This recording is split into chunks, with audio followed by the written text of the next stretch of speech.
we're going to talk about Tenet. There's some news that came out about Tenet this week, and I made the joke before that Tenet is just going to be perpetually delayed for another 2 weeks until probably 2022 at this rate, because they want a theatrical release for this, obviously for good reason.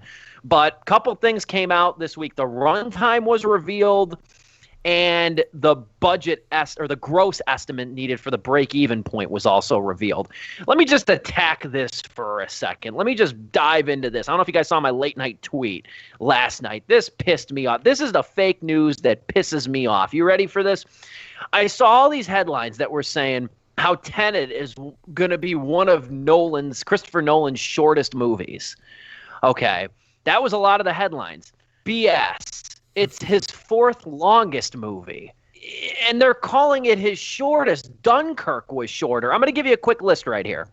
Inception, Dunkirk, The Prestige, his film following, which predated Memento. Memento also. Insomnia and Batman Begins are all shorter, some significantly shorter, than Tenet, which clocks in at 2 hours and 29 minutes. Wow.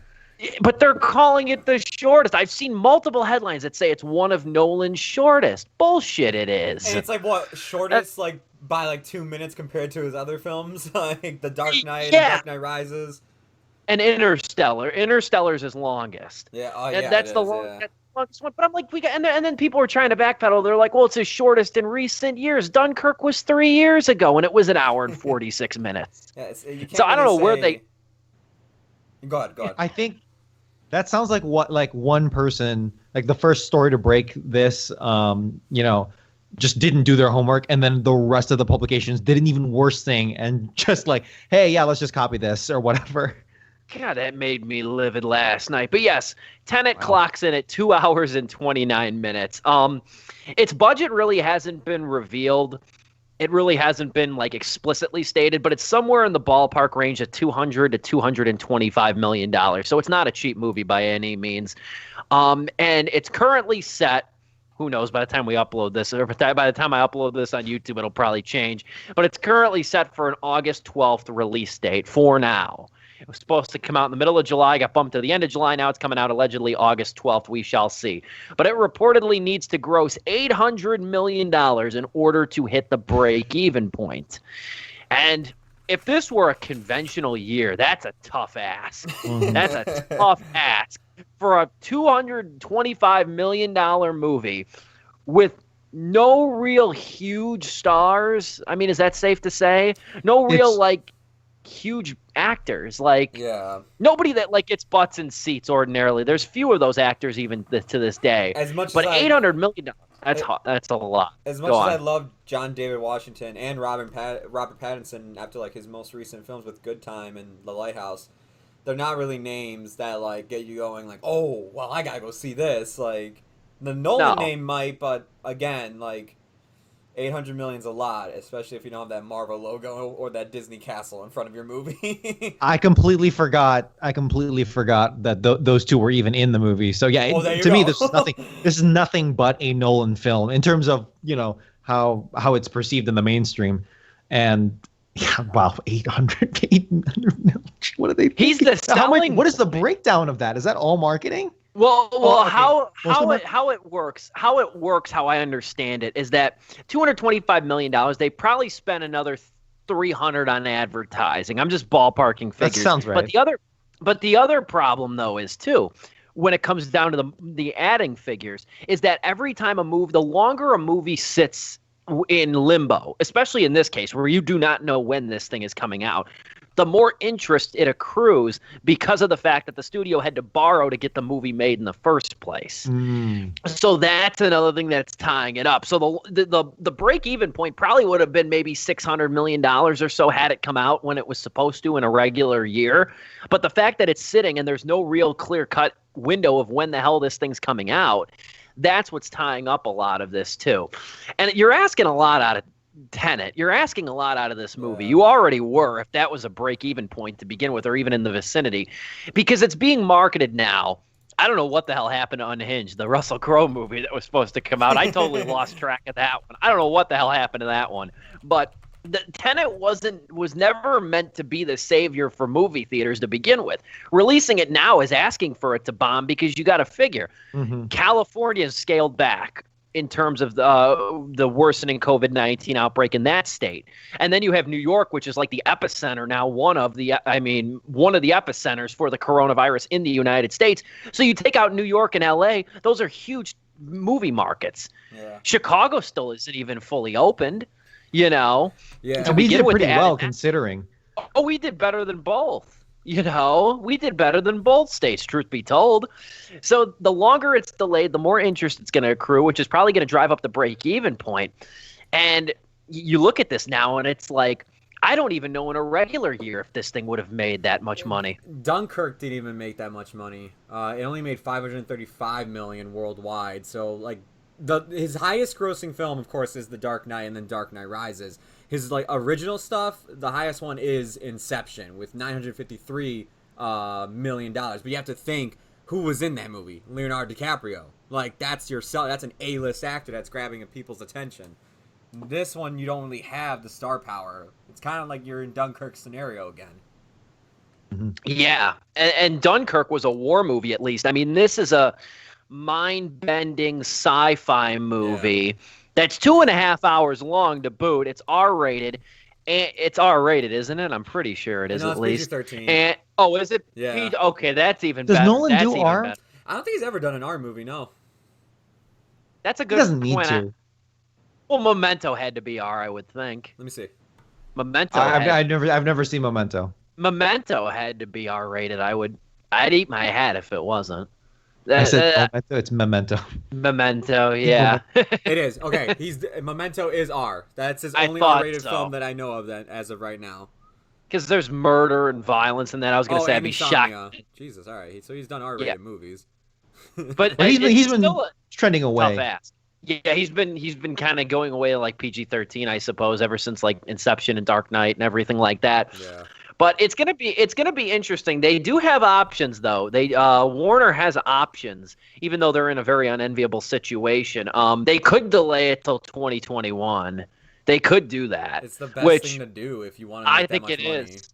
If you want to maximize your potential profits, I think that is the way to go. The other thing they could do, and this is working off of a really good IndieWire article on the matter, it could also be a premium video on demand option. Although I really do not think this thing is coming to video on demand. They suggested a $30 price tag, which is already lofty compared to the other stuff they asked us to pay $20 for this year. $30 is a lofty price tag, but you could still make pretty good on that, because I do think that this movie is going to want to be seen. But here's the thing you have to remember. Here's the one thing I have to remember, that I'll turn it over to you guys for perspective, because I've been going long here. But I'll say this. Christopher Nolan has first dollar gross on this movie, which means his salary comes from a percentage of what the movie makes in box office returns and so on. It's kind of like what Quentin Tarantino's done the last several projects. He takes first dollar gross. That's when you're a really reputable name. That's really the end goal in Hollywood, is to take a portion of the box office earnings. A lot of actors do that too. Leo's done it before. I think De Niro's done it before. Yeah. Years ago. That's the premium way to do it. In sports, the equivalent would be like taking up a percentage of the salary cap every year. We already just saw Patrick Mahomes, my homeboy, get a big dollar contract with the Kansas City Chiefs. But that's neither here nor there. But what do you guys think? What is the right? I guess there really is no right way, but what is the most optimal situation for Tenet's release? Dominic, I'll start with you. I guess the follow-up question is, in what sense? Like, most people watching, trying to make turn a profit. I guess the narrative is trying to revive the movie-going industry, and that's like what.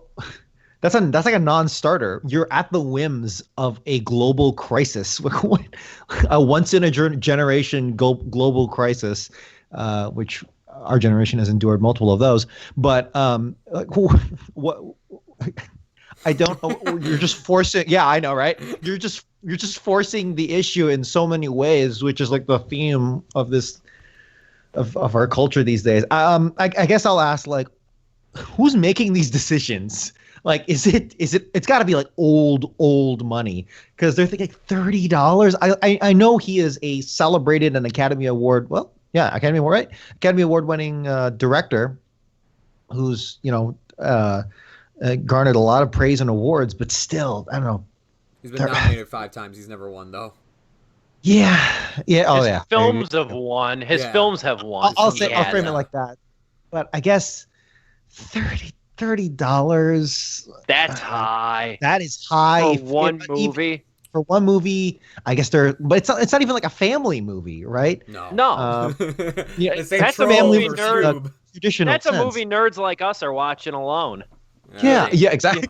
Very true. You know what I mean? And it's like, are they banking that? Are they banking on like, oh, this movie's gonna be so confusing, they're gonna pay for this so many times that in order to understand every week. Yeah. These have got to be the same mooks that thought it was a good idea or kicked around the idea of selling Tower Heist for $60.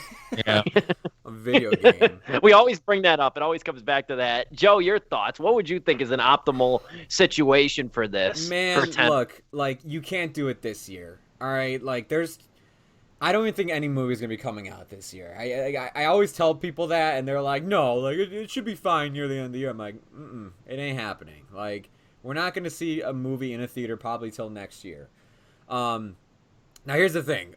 Next year, if you want to try to make this the movie to grab people to go back to the theaters and like be like, Tenet is the film that made people go back to theaters, good luck, because if everything else is being pushed back, Black Widow, Fast and Furious, The Quiet Place 2, Wonder Woman 1984, like so many of these other bigger sequels with more recognizable names, but also just like, the fact that they're sequels might be coming out around the same time as you and make people go, well, I'm just going to wait until that comes out. That's when I'll go back out to the theaters. Because who knows? I mean, like right now, yeah, Black Widow and all this stuff is slated for late this year. But if it gets pushed back again, then Tenet's got to try to find a new release date amongst the swamp of stuff that was going to come out in 2021. And then this year where it was delayed. So I think, yeah, 2021 is your best option. Don't try to be the movie that's going to bring everybody back to theaters. Just find the perfect spot to put this in. I've been trying to keep that August release date because, most of the time in August, it's usually dead around that time at theaters. It's a perfect time to release something like that. If you got to do a home release, don't do that $30 thing. I know it sounds crazy because I don't know how the hell you're going to do the math when it comes to Nolan's, like, payment because he gets the first dollar gross that you were talking about, Steve. I honestly think this would be great for HBO Max to get more subscribers, honestly. Like, this is another movie. I think, like, if you throw it on there, it could get a ton of people to be like, oh, well, I got to subscribe to HBO Max and check this out. Again, I mean, like, already people subscribe to it because of the damn Snyder Cut. Now you actually have this big movie coming to your platform. It's there. We don't have to wait longer. IndieWire opined on that about HBO Max, and what they said was, this is how they did it. And again, they're just kicking around ideas, but here's what they said. And I think this would piss a lot of people off, though. I think if you were going to do this, you were going to have to do it when HBO Max first launched. Yeah. Because they opined that it would be accessible. Like they said, maybe they should put it on HBO Max, but in order to see it, you would have to lock in a subscription price of like 6 months for $90. That's what they said. That would piss a lot of people off, especially if you already subscribe to it. Or then it's somebody like me or Dominic who have HBO through a pre-existing cable subscription. It's like, we just got it. Like, it's just an add-on for us. I think, like, we're not paying any extra. If you subscribe to it, like, at that time, I could see them doing that $90 thing. But it's like, if you've been subscribed to it so far since its initial release, like I have, like, you should just get the movie. Because, like, you've shown that you've kept the subscription going. Like... Yeah, by whatever point they decide. I think I've given them $90, or at least close to it at this point. And then by the time Tenet comes out, I'm more than certain they would have $90 from my bank account at that point.